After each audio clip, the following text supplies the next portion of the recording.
Welcome to another Scary Short Story Saturdays in October. Today we will be reading The Monkey's Paw by W. Jacobs, written in 1902. The part of the narrator will be read by Liz. The part of Mr. White will be read by Bob. The part of the son, Herbert, will be read by Jonathan. The part of the wife, Mrs. White, will be read by Kathy.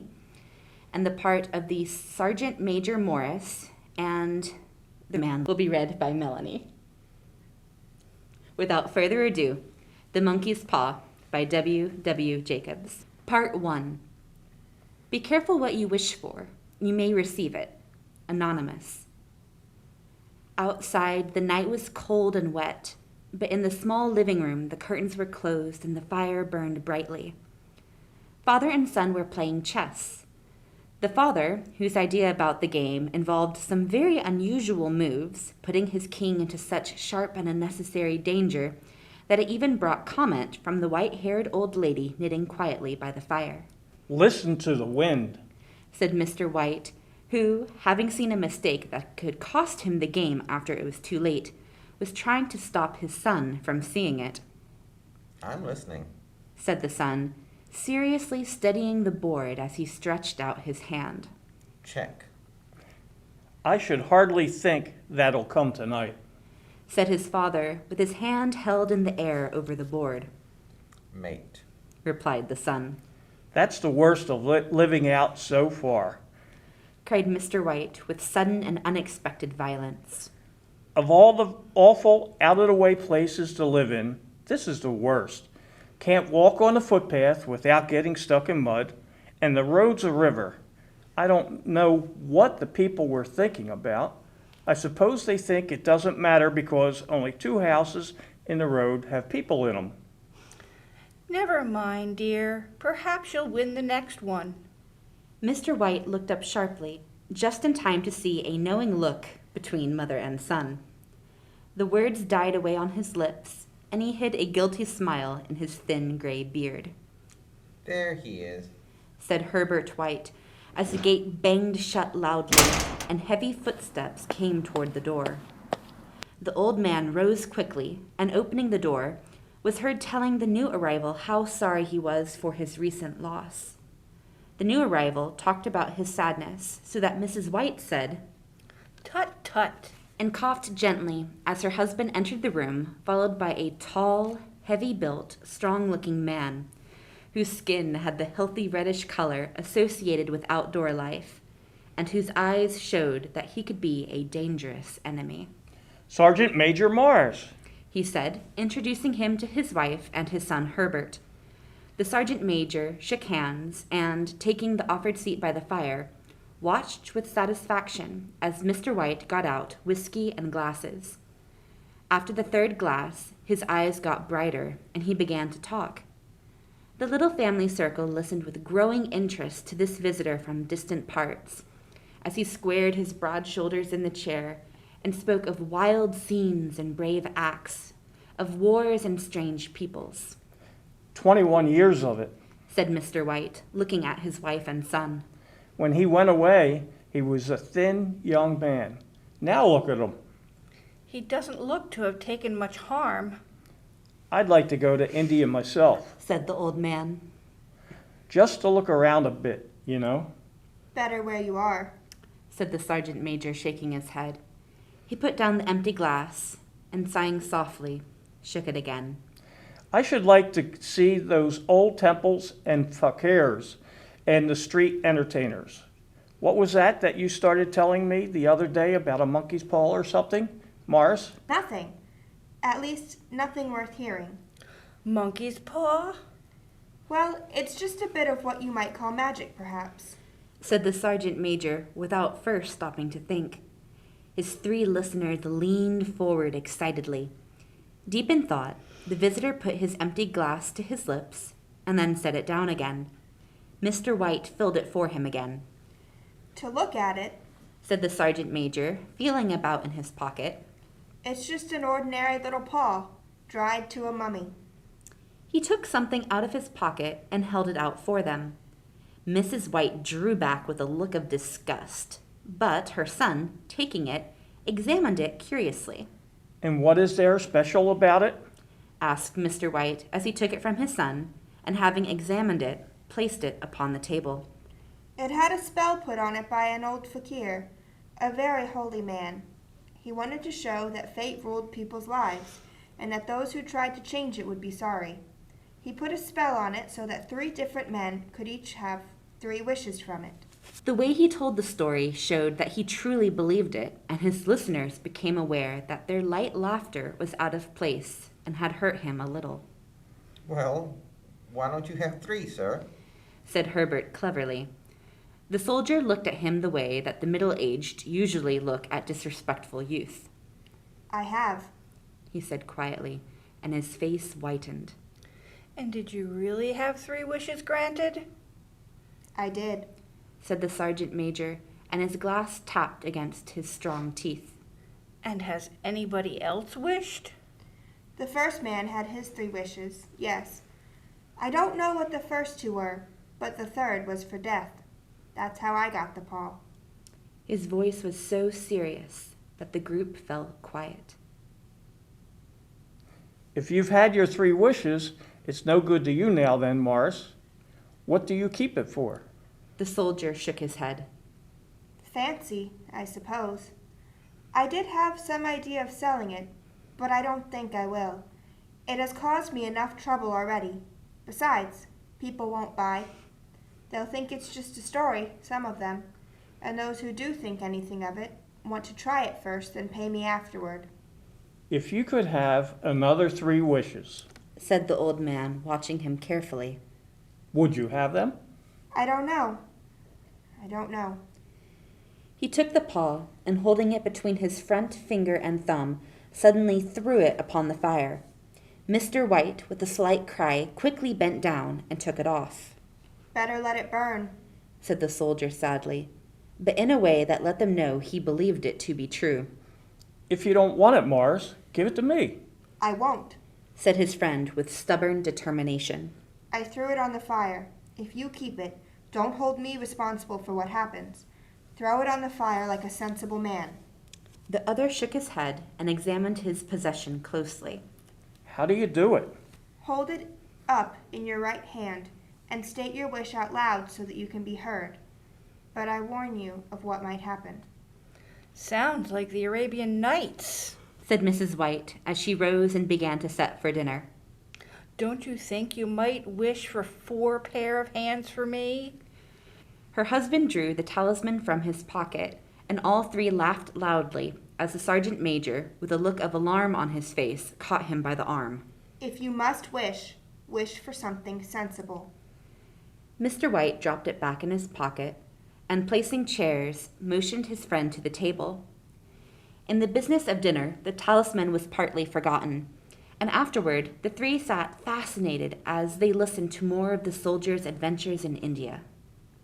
If the tale about the monkey's paw is not more truthful than those he's already been telling us, Said Herbert as the door closed behind their guest, just in time to catch the last train. we shan't make much of it. Did you give anything for it, Father? Asked Mrs. White, watching her husband closely.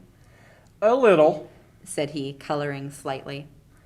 He didn't want it, but I made him take it. And he pressed me again to throw it away. Not likely. Why, we're going to be rich and famous and happy. Wish to be a king, Father, to begin with, and then Mother can't complain all the time. He ran quickly around the table, chased by the laughing Mrs. White, armed with a piece of cloth. Mr. White took the paw from his pocket and eyed it doubtfully. I don't know what to wish for, and that's a fact. It seems to me I've got all I want. If you only paid off the house, you'd be quite happy, wouldn't you? Said Herbert with his hand on his shoulder. Well, wish for 200 pounds then. That'll just do it. His father, smiling and with an embarrassed look for his foolishness in believing the soldier's story, held up the talisman. Herbert, with a serious face, spoiled only by a quick smile to his mother, sat down at the piano and struck a few grand chords. I wish for 200 pounds. Said the old man clearly, A fine crash from the piano greeted his words, broken by a frightened cry from the old man. His wife and son ran toward him. It moved! He cried, with a look of horror at the object as it lay on the floor. As I wished, it twisted in my hand like a snake. Well, I don't see the money, Said his son, as he picked it up and placed it on the table. and I bet I never shall. It must have been your imagination, Father. Said his wife, regarding him worriedly. He shook his head. Never mind, though. There's no harm done. But it gave me a shock all the same. They sat down by the fire again while the two men finished their pipes. Outside, the wind was higher than ever, and the old man jumped nervously at the sound of a door banging upstairs. An unusual and depressing silence settled on all three, which lasted until the old couple got up to go to bed. I expect you'll find the cash tied up in a big bag in the middle of your bed, Said Herbert as he wished them good night. and something horrible sitting on top of your wardrobe watching as you pocket your ill-gotten money. Herbert, who normally had a playful nature and didn't like to take things too seriously, sat alone in the darkness looking into the dying fire. He saw faces in it, the last so horrible and so monkey-like that he stared at it in amazement. It became so clear that with a nervous laugh, he felt on the table for a glass containing some water to throw over it. His hand found the monkey's paw, and with a little shake of his body, he wiped his hand on his coat and went up to bed. Part 2. In the brightness of the wintry sun next morning, as it streamed over the breakfast table, he laughed at his fears. The room felt as it always had, and there was an air of health and happiness which was not there the previous night. The dirty, dried-up little paw was thrown on the cabinet with a carelessness which indicated no great belief in what good it could do. I suppose all old soldiers are the same. The idea of our listening to such nonsense. How could wishes be granted in these days? And if they could, how could 200 pounds hurt you, Father? Might drop on his head from the sky. Morris said the things happened so naturally that you might, if you so wished, not see the relationship. Well, don't break into the money before I come back. Said Herbert as he rose from the table to go to work. I'm afraid it'll turn you into a mean, greedy old man, and we'll have to tell everyone we don't know you. His mother laughed, and following him to the door, watched him go down the road, and returning to the breakfast table, she felt very happy at the expense of her husband's readiness to believe such stories. All of which did not prevent her from hurrying to the door at the postman's knock, nor, when she found that the post brought only a bill, talking about how sergeant majors can develop bad drinking habits after they leave the army. Herbert will have some more of his funny remarks, I expect, when he comes home. She said as they sat down at dinner. I know. Said Mr. White, pouring himself out some beer. But for all that, the thing moved in my hands. That I'll swear to. You thought it did? I say it did. There was no thought about it. It had just... What's the matter? His wife made no reply.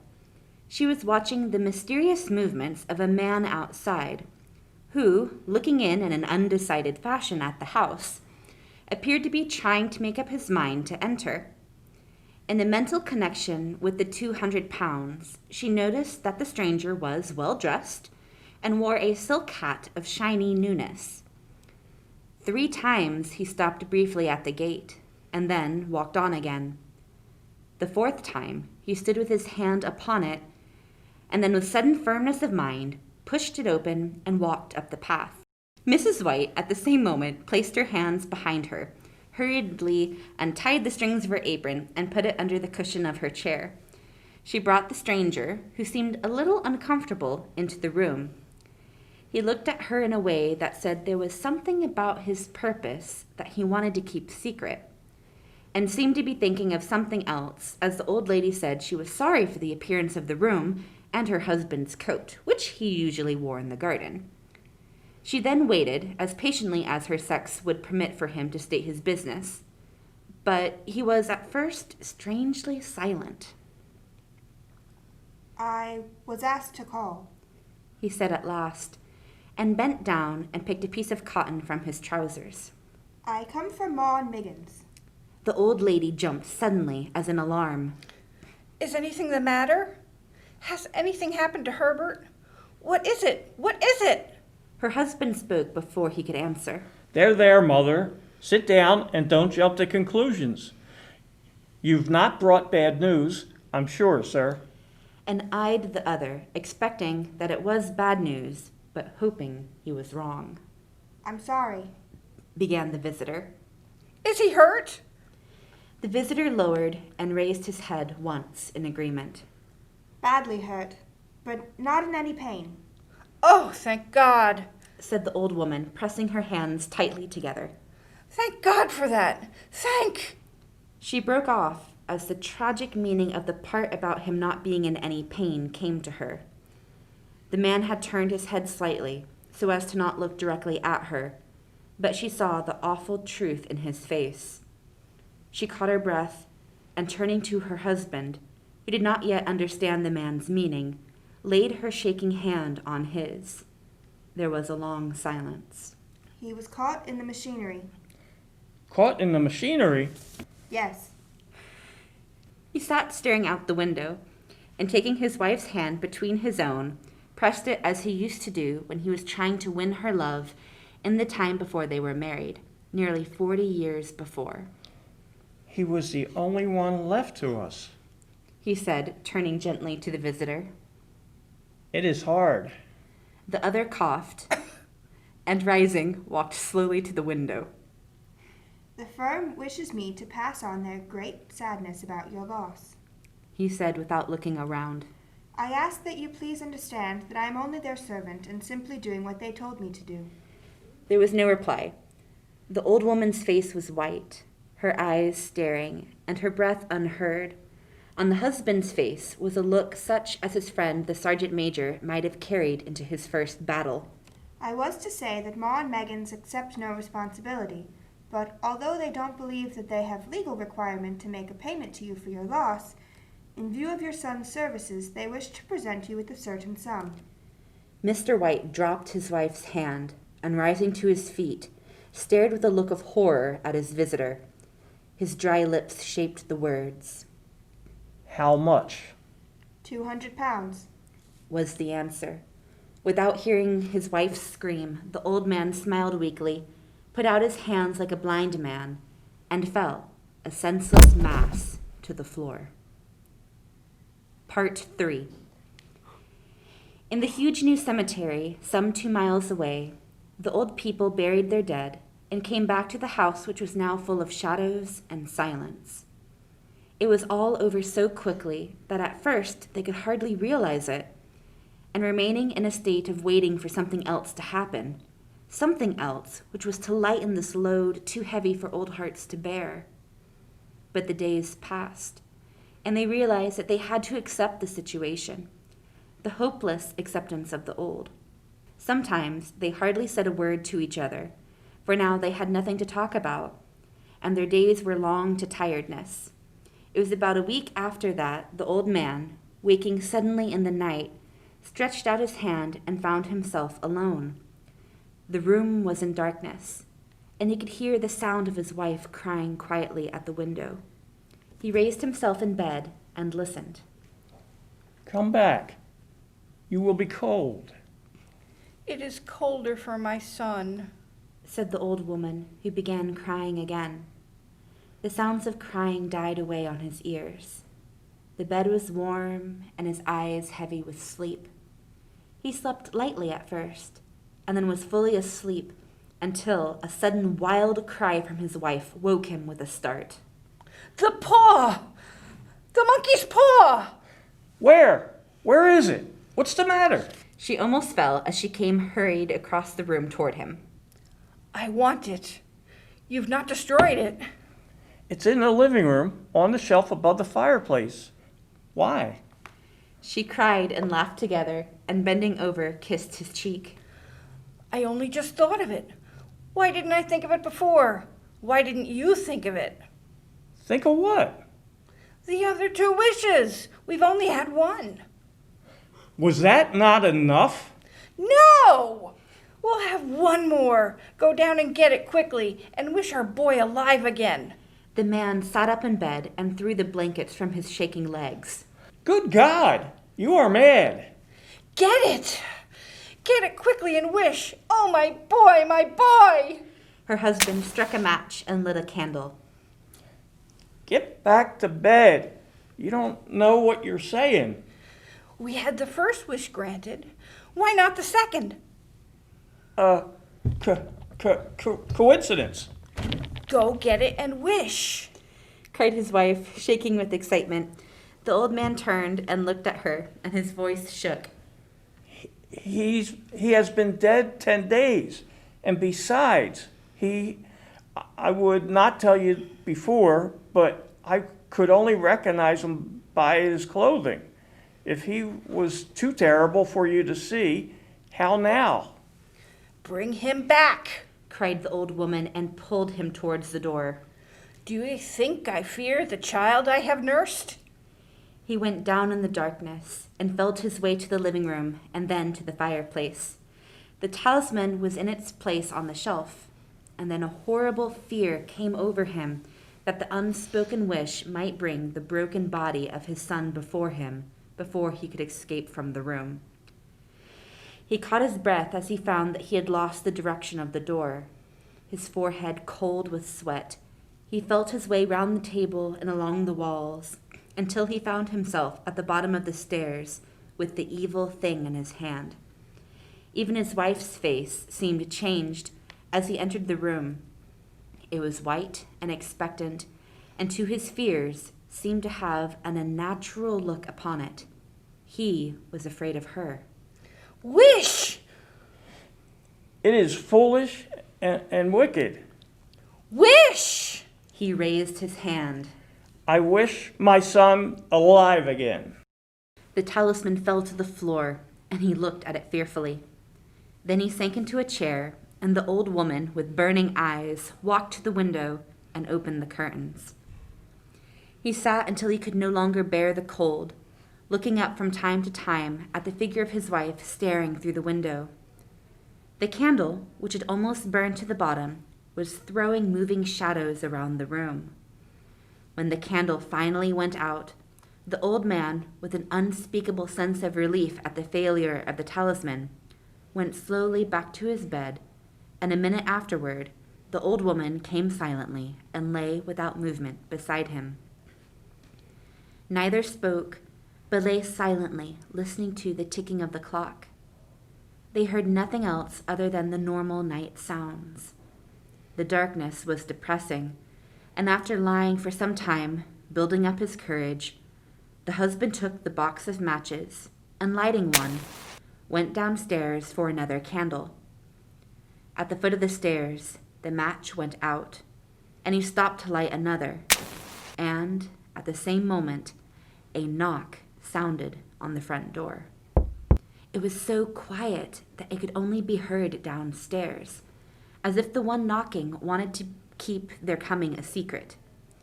The matches fell from his hand. He stood motionless, not even breathing, until the knock was repeated. Then he turned and ran quickly back to his room and closed the door behind him. A third knock sounded through the house. What's that? Cried the old woman, sitting up quickly. A rat. A rat. It passed me on the stairs. His wife sat up in bed, listening. A loud knock echoed through the house. It's Herbert! It's Herbert! She ran to the door, but her husband was there before her, and catching her by the arm, held her tightly. What are you going to do? It's my boy. It's Herbert. She cried, struggling automatically. I forgot it was 2 miles away. What are you holding me for? Let go. I must open the door. For God's sake, don't let it in. Cried the old man, shaking with fear.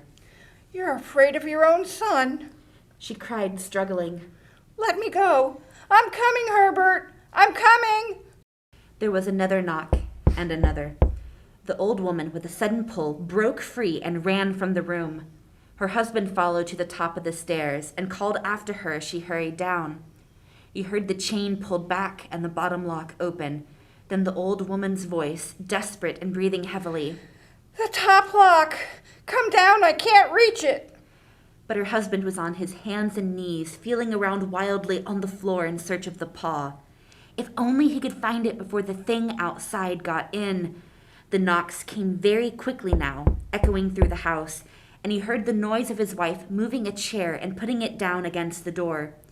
He heard the movement of the lock as she began to open it, and at the same moment he found the monkey's paw and frantically breathed his third and last wish. The knocking stopped suddenly, although the echoes of it were still in the house. He heard the chair pulled back and the door opened. A cold wind blew up the staircase, and a long, loud cry of disappointment and pain from his wife gave him the courage to run down to her side and then to the gate. The streetlight opposite shone on a quiet and deserted road. The end. And again, that is The Monkey's Paw by W.W. Jacobs, written in 1902. Thank you for joining us for another one of our Scary Short Story Saturdays, and we will see you next Saturday. Thank you.